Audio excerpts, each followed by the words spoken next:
회사 등록 버튼을 클릭하시고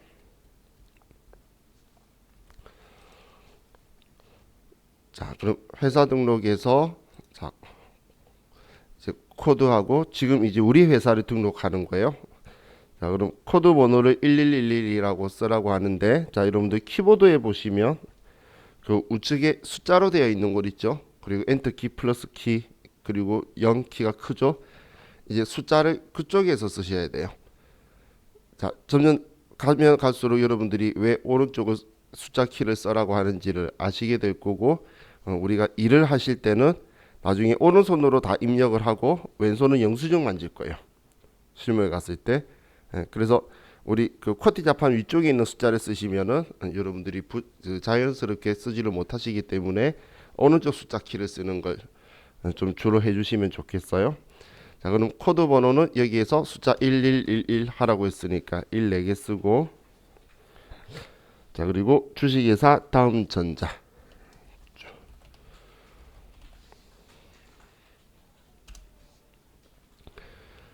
자, 그리고 우리 앞에 주자가 뒤쪽이나 앞에 주자 붙거나 유자, 합자 이런 거 붙는 게 법인이죠. 법인 인격체로 인정했다는 거예요. 그래서 1번 법인이고 숫자 1번 누르시면 돼요. 그리고 0번 사용하면 이제 오른쪽 여기로 커서가 넘어왔죠. 자, 이제 입력을 할 때에 다음으로 넘어가는 걸 우리 숫자 키패드 옆에 보면 엔터가 있죠. 엔터가 길게 세로로 있죠. 자, 그 엔터를 이용을 할 거예요. 자, 그럼 우린 9기니까 9 엔터 그리고 2021년 자, 1 엔터 1 엔터 치면 일반적으로 12월 31일까지 1년이니까 이거냐라고 물어보는 건데 우리는 지금 이 기간이 맞죠? 그러면 엔터 엔터 엔터 치시면 이제 사업자 등록번호까지 왔고 자, 그럼 우리 교재에 보시면 이제 우리 사업자 등록번호가 101-21-112-37이라고 있죠. 자, 그럼 이 사업자 등록번호 책 보시고 그대로 입력을 하시고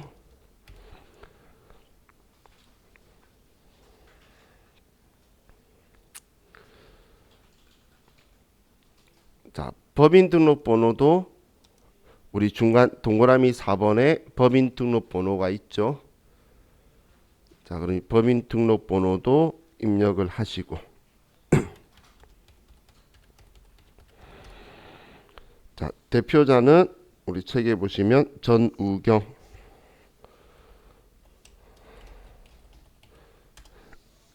자, 대표자 주민등록번호가 없으니까 엔터 엔터 치고 자, 여기 사업장 주소로 들어왔는데 자, 여기 주소 쓰는 곳 옆에 말풍선 표시가 있죠. 자, 이걸 여러분들이 클릭을 해 보시면 이제 우리 우편번호 검색하는 거죠. 자, 근데 자, 쓰지 마시고 창 닫고 자, 다시 지금 이 위치에 커서가 들어가 있도록 하시고 나서 자, 여기에서 우리 키보드의 F2번 키를 눌러보세요. F2번 키를 누르면 똑같은 창이 뜨죠. 자, 이 F2번 키는 지금 우리 KLM만이 아니라 지금 대한민국에 쓰고 있는 모든 회계 프로그램이 뭔가 내가 입력해야 될 때 도움창이 뜨도록 하는 키가 F2번이라고 보시면 돼요. 그래서 F2번 키를 여러분들이 많이 쓰시게 될 거예요. 자, 그럼 우리 주소 칠 때 종로 5길 76이라고 치시고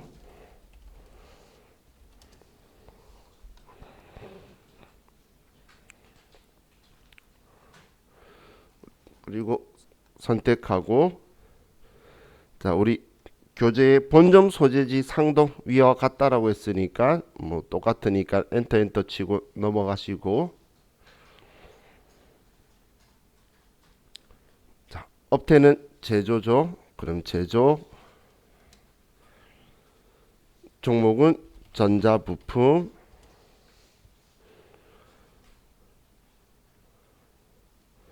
자, 주 업종 코드는 안 알려주고 있으니까 지금 우리 안 알려준 거는 제가 생략하고 있는 건데 여러분들이 뭐 회사 본인이 다니고 계실 때는 온통 다 쓸 거예요. 그죠? 자, 지금 우리 회사가 뭐 중소기업이다 뭐다 이런 표현도 없고, 자, 우리 나중에 여러분들이 뒤에 뭐 답안지에 보면 설립 연월일이 적혀 있을 텐데 사업자 등록증에는 설립 연월일이 안 적혀 있어요. 이건 알 수가 없어요. 우리 법인 등기부 등본에 우리 법인 설립 일자가 적혀 있지, 우리 사업자 등록증에는 그 내용이 안 적혀 있다고 보시면 돼요. 그래서 모르는 건 뭐 비워놔도 진행하는데 문제 없으니까. 자, 그럼 지금 이 날짜하고, 자, 이 날짜하고 두 개가 서로 다르죠.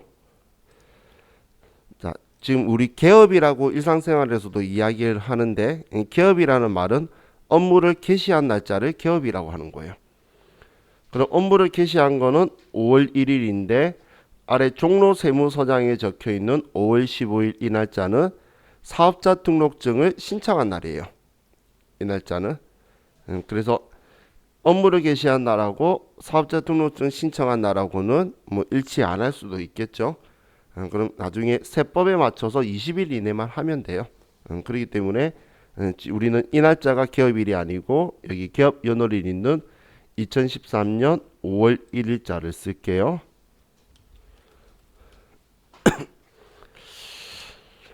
자, 사업장 동 코드가 나와 있는데, 자, 우리 지금 여기엔 동은 없죠. 근데 이걸 써주면 편리한 게 관할 세무서가 다 같이 설정이 돼요. 그래서 우리 주소 보면 여러분들이 신조설에서 길, 몇 길 이런 걸 쓰지만 항상 가로로 해서 무슨 동 이런 거 적혀 있죠. 그 이유가 아직 세법이나 뭐 다른 우리 군법이나 이런 데서는 아직 행정구역을 동, 심지어는 몇 통 몇 반을 아직도 군사에서는 쓰고 있어요. 그래서 통장이 아직도 있죠. 그런 것처럼 우리 여기에서도 지금 동을 써요. 그래서 F2번 누르셔서 수송동이라고 치시면, 자, 전국에 수송동이 세 군데가 있네요. 그 중에 지금 종로구 수송동을 선택을 하시면 컴퓨터가 사업장 관할 세무서하고 지방세 납세지를 주죠. 그럼 본점도 똑같으니까 우리 상동이라 적혀 있었으니까 F2번 눌러서 수송동이라고 또 선택을 해주시면 이제 본점 관할 세무서까지 들어오게 됐죠. 자, 그리고 지방세 법인 구분인데 그냥 이건 상식으로 우리 그 회사 법인 이름들 보면 주식회사 다음전자가 있고 다음전자 주식회사가 있어요. 주자가 앞에 붙는 거하고 뒤에 붙는 게 있는데 우리가 세법에서는 그 차이 없어요. 세법에서는 차이가 없는데 지금 제가 말하는 세법의 차이라고 말하는 건 국세에서는 차이가 없는데 지방세에서는 앞에 붙였다 뒤에 붙였다에 따라서 자기들이 서로 부서를 나누고 있어요.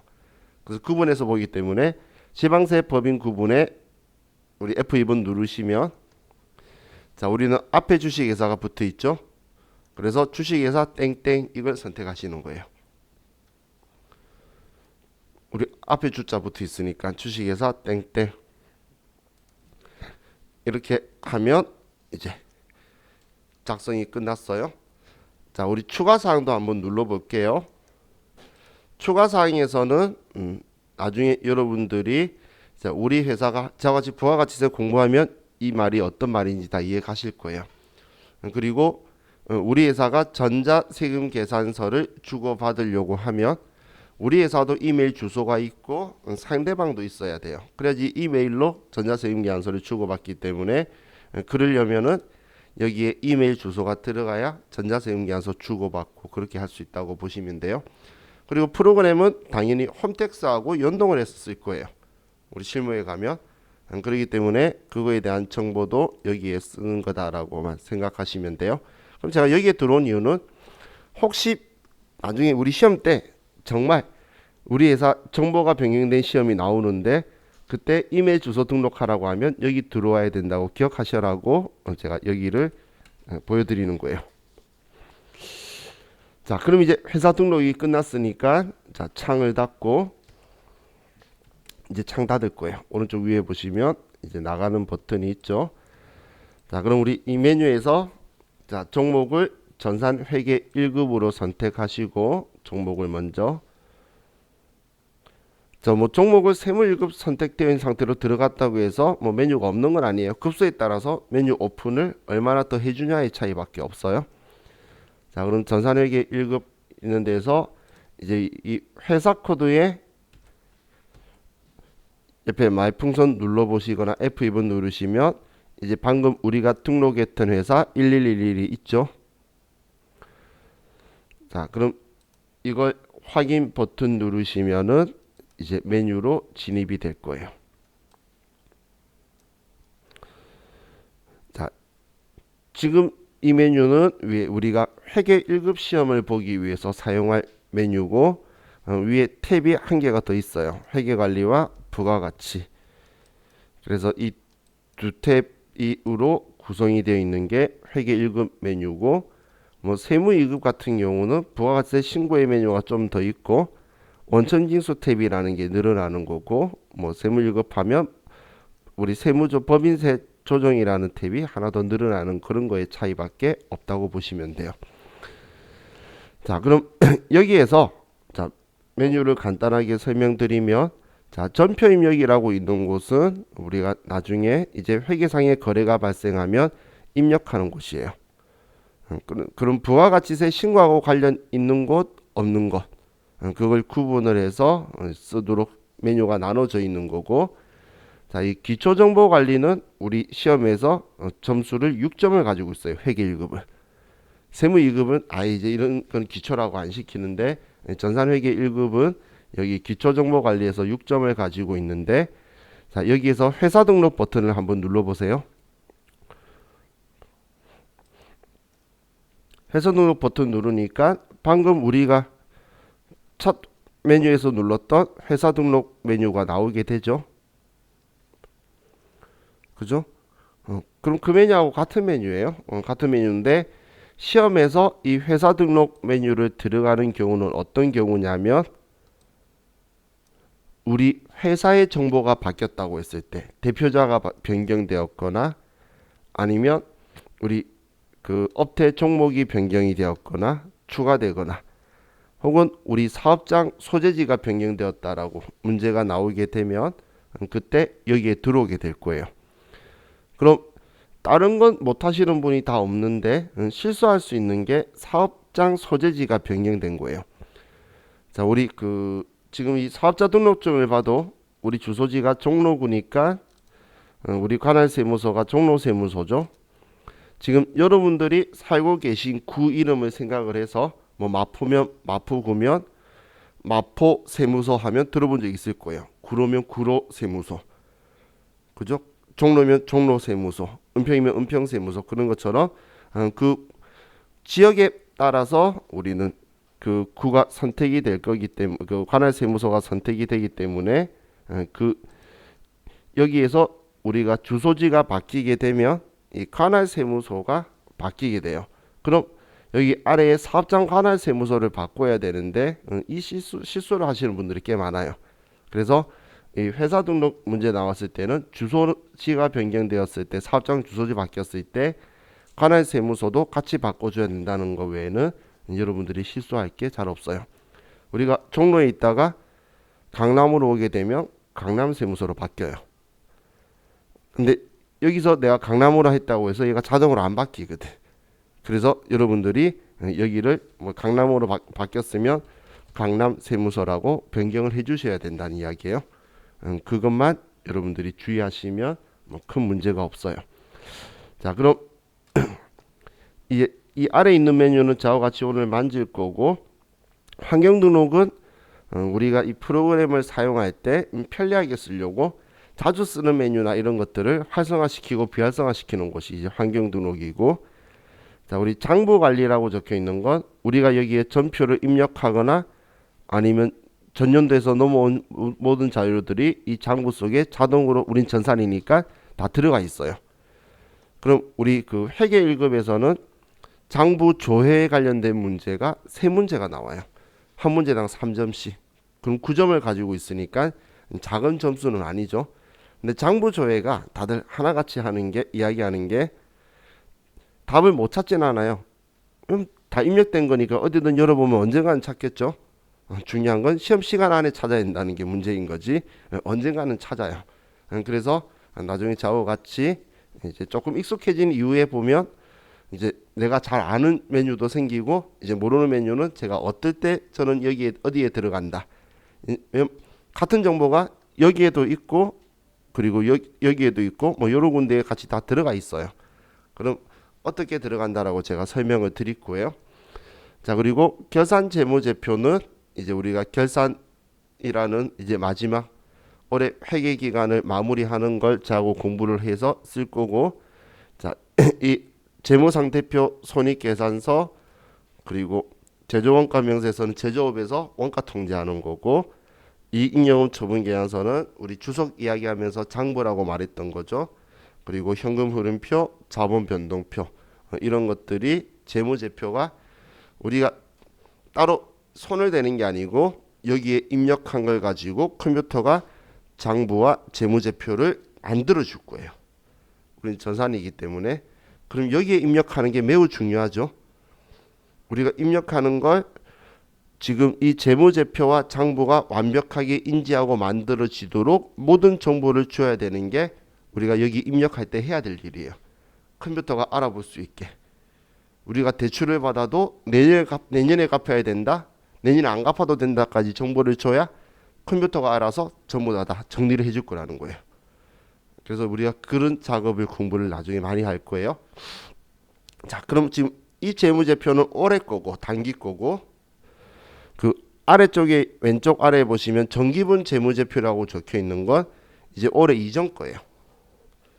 지금 2020년도 거란 이야기예요. 그럼 2020년도 정보인데 왜 가지고 있냐면 2020년도하고 그 이전 것도 다 가지고 있어요. 우리 실무 버전에서는 옛날 거 계속 넘어갈 수 있게 탭이 되어 있는데, 자, 우리 전년도의 재무상태표에 있는 거에 대해서는 뭐 올해 당연히 넘어가게 되겠죠. 그럼 전기 말에 작성했으면 단기 기초가 될 거라는 거예요. 그래서 이 정보가 있어야지 올해 올해 일어나는 일에 연결이 되어서 올해 기말에 또 정보가 정리가 될 거고, 또 우리가 외부 이해관계자한테 보여줄 때에, 자, 지금 우리는 아무것도 입력이 안 돼 있는데 제가 단기 재무상태표 이걸 그냥 하나 클릭해 봤어요. 그러면 올해 단기에 대한 정보가 있고, 그리고 오른쪽에는 전기에 대한 정보가 있죠. 우리 비교 재무제표 작성이라고 우리 앞에 봤었죠. 그래서 컴퓨터는 기본적으로 2개 이상을 볼 수 있도록 설정이 돼 있어요. 그럼 올해 것만이 아니고 올해 1기라면 뭐 상관이 없겠지만 뭐 전혀 없으니까, 아니면 전년도 정보까지 같이 있도록 여기에 들어오는 정보가 여기에 들어가 있다고 보시면 돼요. 그럼 우리가 시험을 볼 때 단기에 발생하는 거래를 당연히 시험 보기 위해서 여기를 쓸 건데, 우리 여기 입력하는 것만 가지고 전산세무위급은 45점 가지고 있어요. 점수가 매우 높죠. 이 두 군데 쓰는 거 가지고 여기에 30점, 여기에 15점, 실기 70점 중에 가지고 있어요. 그럼 여기에 입력을 하게 되면 올해 거는 변동이 일어나기 때문에 이걸 가지고는 테스트를 못해서 우리 회계 1급에서는 정기분 재무제표를 가지고 이 재무제표하고 장부들의 순환 원리를 알고 있는지를 여러분한테 질문을 할 거예요. 그걸 테스트를 여기에서 하게 될 거예요. 자, 그리고 우리 고정자산에 관련된 고정자산이라는 건 감가상각자산이에요. 감가상각자산이라는 거는 사용하면 닳는 것들, 자동차, 건물 쓰면 닳죠. 그런 것들을 이제 관리하는 거예요. 또 우리 자금 관리는 우리가 어음을 받거나 어음을 발행하면 언제 만기다 뭐 이런 것들을 관리를 해야 되겠죠. 그리고 회사에서 격리일보를 쓰는 회사들이 좀 있어요. 근데 우리는 전산이기 때문에 장부에 입력만 잘하면 그 격리일보, 제 때는 격리일보라 많이 했는데 요즘 11 자금명세라고 하는데, 얘가 그날 하루 일어난 모든 거래에 대한 정보를 이제 집계해 가지고 아침에 보고서에 많이 올려요. 그게 여기 자동으로 나오는 거다라고 보시면 돼요. 자, 얘는 볼 필요가 없어요. 자, 그래서 오늘 저와 같이 볼 거는 먼저 이 작업을 하고, 그리고 나서 이 작업까지 하는 게 목표인데 다 될지는 잘 모르겠어요. 그래서 이제 이 두 군데만 볼 건데, 자, 여기에서 6점, 여기에서 4점 가지고 있어서 10점이 나와요. 전산회계 1급 시험에서. 그래서 여러분들이 뭐 점수를 거저 가지고 갈 수 있다라고 생각을 하셔도 될 것 같아요. 자, 그럼 이제 우리 교재 413페이지로 가셔서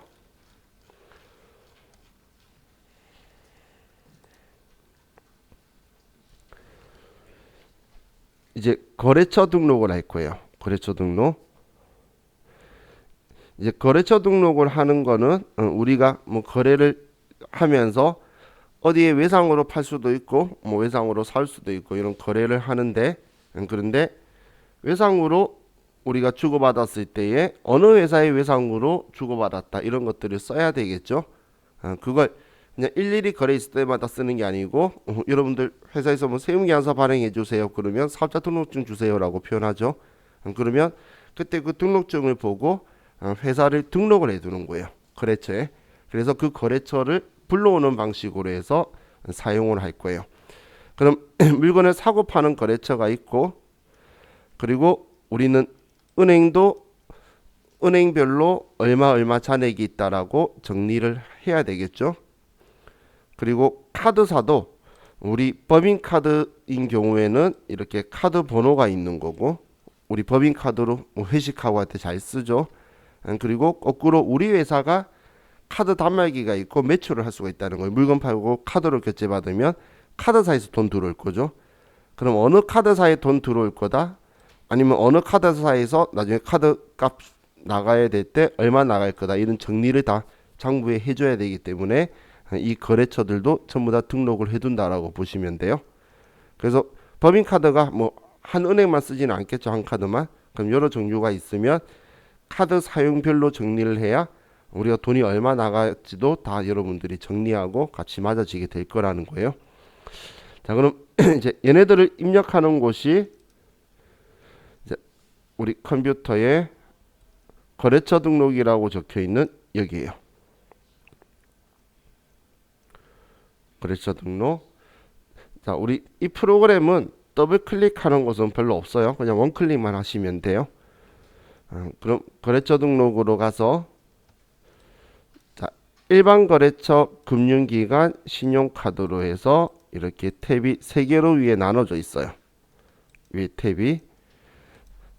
그럼 컴퓨터는 사실 한글을 인식하지는 못하죠. 컴퓨터는 숫자를 가지고 인식을 하고, 한글은 사실 우리가 인지하려고 이건 어디 은행이다, 어디 거래처다, 이런 걸 알기 위해서 하는 거라서 코드 번호라는 것들을 전부 다 사용을 하는데, 그럼 컴퓨터가 분류를 나눌 수 있도록 하기 위해서 번호대를 설정해 둔 거예요. 그래서 화면 아래쪽에 보시면 지금 일반 거래처를 선택한 곳은 101번부터 97,999번까지가 일반 거래처로 쓰겠다는 거고, 그럼 금융기관은 우리는 그 다음 번호인 98,000번부터 99,599번, 신용카드는 그 다음 번호부터 99,999번까지 이런 식으로 번호를 가지고 있어요. 그래서 제가 만약에 여기에서 99,000번을 쓰고 싶다라고 하면 여기는 못 쓴다라고 뜨는 거예요. 그래서 컴퓨터가 어떤 형태의 거래처라는 걸, 그리고 컴퓨터는 숫자로 가지고 인식하고, 분류는 숫자 범위대를 가지고 컴퓨터가 인식을 모든 걸 다 해요. 자, 그럼 첫 번째 거래처인 현대전자를 저하고 같이 먼저 쭉 써볼게요. 자, 코드에서 101번 거래처는 주식회사 현대전자고,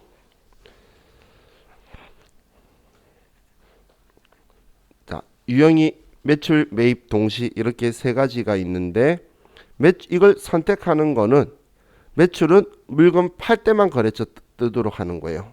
매입은 물건 사올 때만 거래처가 뜨도록 설정하는 거고, 동시는 사고 파는 건데 지금 여기에 유형이다라고 해서, 자, 얘네들이 지금 표현을 하고 있죠.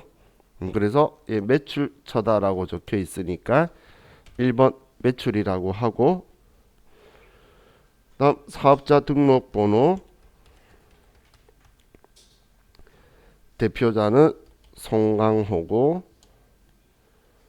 업태 종목, 주소는 F2번 눌러서 봉우제로 184.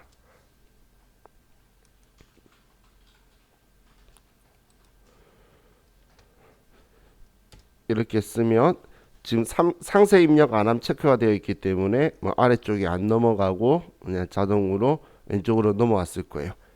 자, 입력하는 거 어렵나요? 이거 여러분들 인터넷 쇼핑몰에 물건 사려고 회원가입하는 것보다 쉽죠? 그죠? 인터넷 쇼핑몰 회원가입하다가 물건 못 사고 안 산 거 한두 개가 아니에요. 그것보다 이게 훨씬 더 쉽다라고 저는 생각이 들어요. 자, 지금 우리가 뭔가 작업을 하려고 하는 건데, 자, 하나 해보니까 별로 안 어렵죠? 그렇기 때문에, 자, 이 거래처를 여기 중고자동차까지 입력을 해보는데, 자, 우리 주소 쓰는 거에 시간 낭비할 필요 없어요. 그래서 주소는 쓰지 마시고, 그냥 주소는 쓰지 마시고,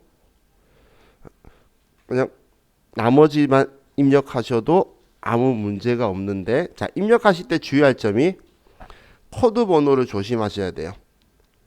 코드 번호는 틀리면 수정이 안 돼요. 거래처 이름은 틀리면 수정이 되는데 코드 번호는 수정이 안 되기 때문에 코드 번호는 좀 조심하셔야 돼요. 그래서 코드 번호에 주의하셔서 우리 302번 중고자동차 주식회사까지 우리 각자 입력을 하도록 할게요. 입력하시면서 잘 안 되는 거 있으면 말씀하시면 제가 개별적으로 설명을 드릴게요. 먼저 중고자동차 주식회사까지 입력합시다.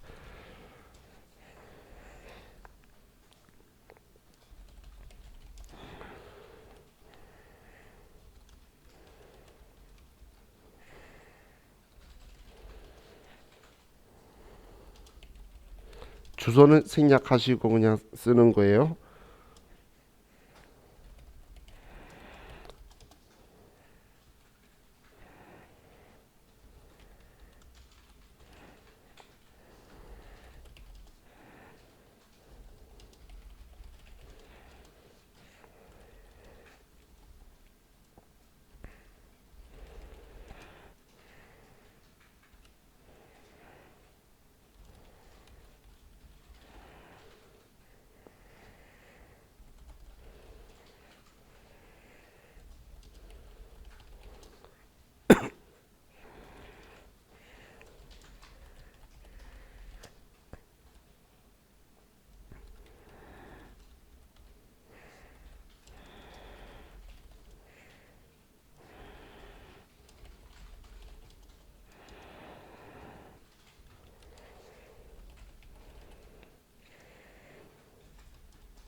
자, 이제는 아래에 있는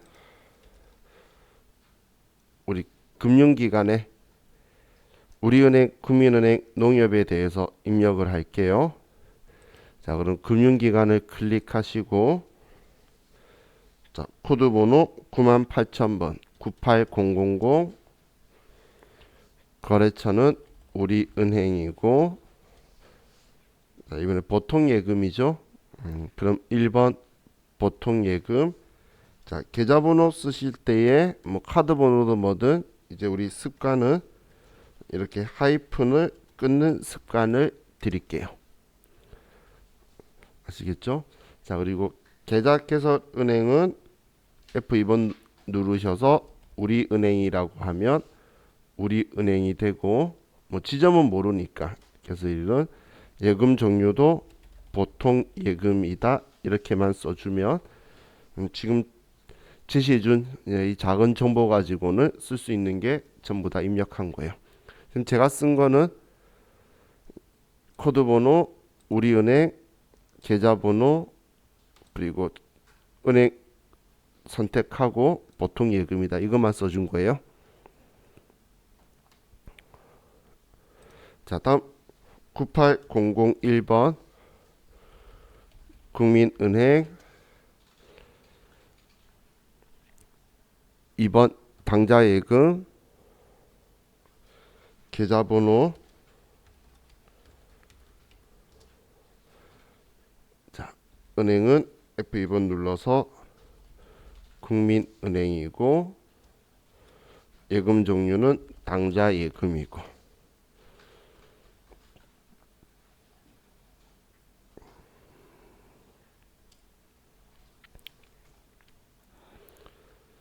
자, 다음 98002 농협, 이번에 정기예금이네요. 4번 정기예금,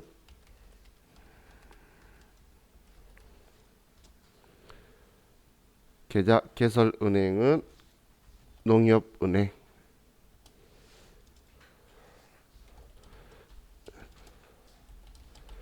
정기예금이다 이렇게만 써주면 이제 이거 끝났고,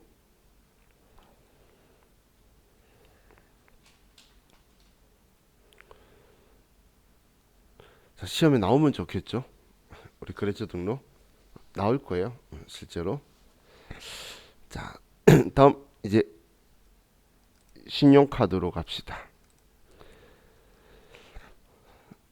자, 카드에 자, 우리 가맹점 번호가 있는 것들이 매출 카드사라고 하는 거고, 우리가 물건 팔았을 때 카드로 결제 받을 거, 그럼 이 카드사가 승인을 해서 우리한테 입금해 줄 거죠.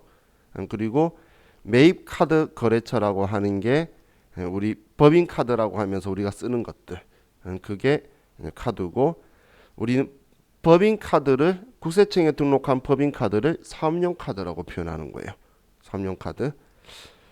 자, 그럼 이제 얘네들을 등록을 하면, 자, 먼저 99600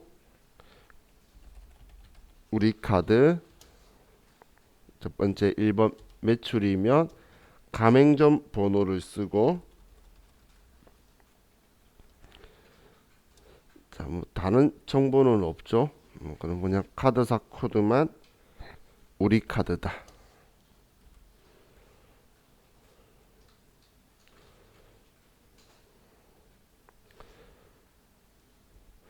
다음 99700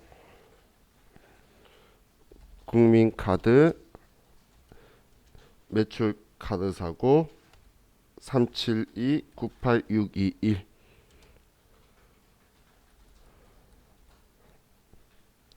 카드사는 국민카드다. 자, 다음 99800 농협카드, 이번에 매입, 자, 카드 번호, 자, 카드 번호도 주민등록번호처럼 배열이 있어요. 그 배열이 안 맞다는 건데, 우리는 이거 안 맞아도 수업 진행하는데 문제 없으니까 얘라고 눌러서 그냥 하시면 되고, 그리고 사업용 카드다라고 선택하시고, 그리고 카드사 어딘지 모르겠어요. 그냥 농협이라고 쓰고, 다음 99900 신한카드,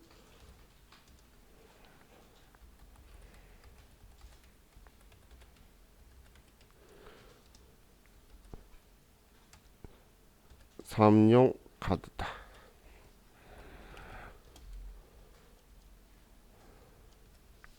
이렇게 쓰면 우리 이제 거래처 등록은 끝이 난 거예요.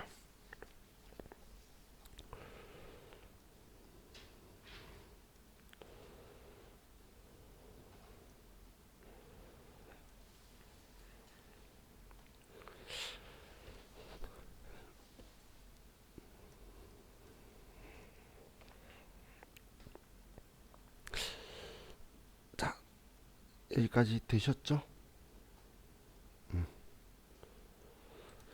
자, 그럼 이제 우리 교재 416페이지로 가셔서,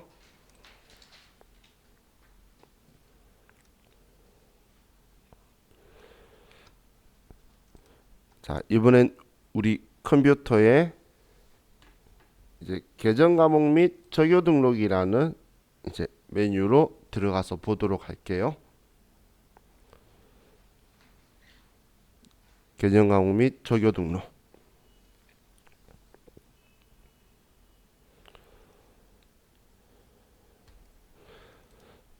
자, 그럼 이 계정 과목 및 적요 등록이라는 건 이제 우리가 장부에 기록할 때 사용할 용어들이에요. 보통 예금에서 돈 들어왔다 나왔다, 현금으로 돈 줬다 받았다 이런 것들 쓰겠죠.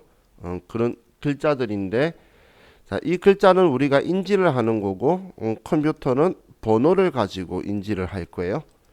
그럼 컴퓨터가 지금 이 돈이 자산인지 부채인지 자본인지 수익 비용인지, 당좌 자산인지 아니면 뭐 투자 자산인지 이런 것들을 컴퓨터는 글자나 이걸 가지고 인식하는 게 아니고, 좌측에 보시면 코드 번호라고 쭉 적혀 있죠. 이 코드 번호대 범위 안에서 사용하면 101번부터 145번까지 있으면 당좌 자산으로 인식을 해서 우리는 장부도 만들고 재무상태표에도 자산 중에 당좌 자산의 금액을 합계로 분류를 시켜 주겠다는 거예요. 그럼 예를 들어서 내가 적금에 가입을 했는데 만기가 1년짜리라면 내년 만기니까 여기에서 쓸 거고, 2년이나 3년짜리 적금에 가입하게 되면 우리는 투자 자산 있는 쪽에서 쓰게 될 거예요. 장기성 예금이다 이런 식으로. 그럼 이 번호대가 틀리게 되면 컴퓨터가 우리 자산의 분류를 알아서 맞춰주게 될 거예요. 그럼 여기 당좌 자산에 보면 101번부터 145번까지라고 했는데 여기까지.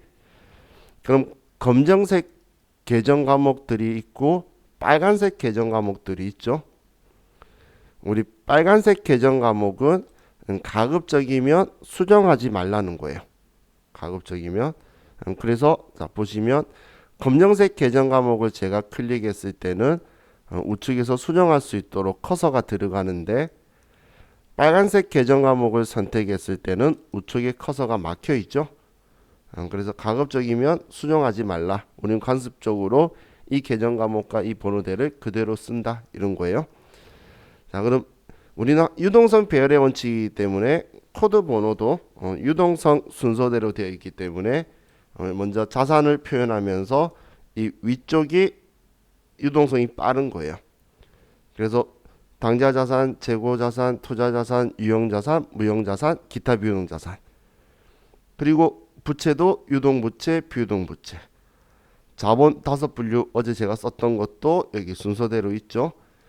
그럼 여기까지는 우리는 300번대까지 여기로 마무리를 하고, 400번대부터는 매출 원가, 제조 원가, 뭐 판매비 이런 것처럼 이제 수익 비용을 얘네들이 가지고 있을 거예요. 그럼 우리 수익 비용들하고 얘네들도 전부 다 번호대를 가지고 물건 만들 때 들어간 돈이다. 물건 팔 때 들어간 돈이다. 이런 것도 우리가 구분해서 써줘야 컴퓨터가 인지를 하고 정확하게 쓸 거예요. 그냥 간단한 예로 우리 회사 전 직원이 다 같이 회식을 했어요. 야유회를. 근데 그 야유회 하는데 1,000만 원이라는 야유회비가 들었으면 그때 생산부 직원이 600명이고 사무직 직원이 400명이면 1,000만 원 중에서 600만 원은 제조원가에 들어갈 거고 400만 원은 우리 관리비로 들어갈 거라는 거예요. 그럼 컴퓨터가 그걸 인지할 수 없으니까 우리가 구분해서 써줄 거예요. 그 구분은 이제 우리가 인풋 값을 정해서 넣어주면 이제 나머지 계산하고 집계하는 걸 컴퓨터가 해줄 거다라고 보시면 돼요. 자, 그럼 우리는 이 계정 과목들을 이제 우리가 손을 댈 건데, 자, 이 계정 과목들을 보면, 자, 우측에 이제 현금 적요, 대체 적요라는 이런 적요라는 게 있어요. 이 적요는 우리가 거래에 대해서 기록을 할 때에 어떤 내용에 대한 건지를 이제 써주는 칸이 있어요. 적요라는 게. 그럼 그거에 대해서 쓸 때에 자주 일어나는 것들을 단축 번호를 정해서 넣어두면 그 번호만 치면은 얘 적요가 자동으로 나오도록 하는데 사용도 하고, 또 이제 여러분들이 나중에 회사에 가시면 어떤 적요 번호를 쓴 것만 가지고 집계를 할 수가 있어요. 예를 들어 세금이나 공과금이다라고 썼는데 이 중에 벌금만 또 체크를 해놓고 벌금만 따로 빼올 수가 있고, 가지급금이라고 있는데 대표이사가 가져간 것들, 상무가 가져간 것들, 이걸 번호를 걸어서 한 번에 집계할 수 있다는 거예요. 그래서 그런 기능키로도 쓰는데, 현금 적요는 말 그대로 현금으로 돈 주고 받았을 때만 쓰는 거고, 대체 적요라는 건 현금이 수반된 게 아니고 뭐 보통 예금이나 당좌 예금에서 주고받거나 아니면 외상했거나 어음받거나 이런 것들은 그 거래에서는 대체 적요가 사용이 될 거예요. 그래서 자, 여기 둘이는 그 분류의 차이가 있다라고 보시면 돼요. 자, 그럼 이제 이 적요 우리 작업하는 거는 우리도 좀 쉬었다가 저와 같이 416페이지 하도록 할게요. 쉬었다 합시다.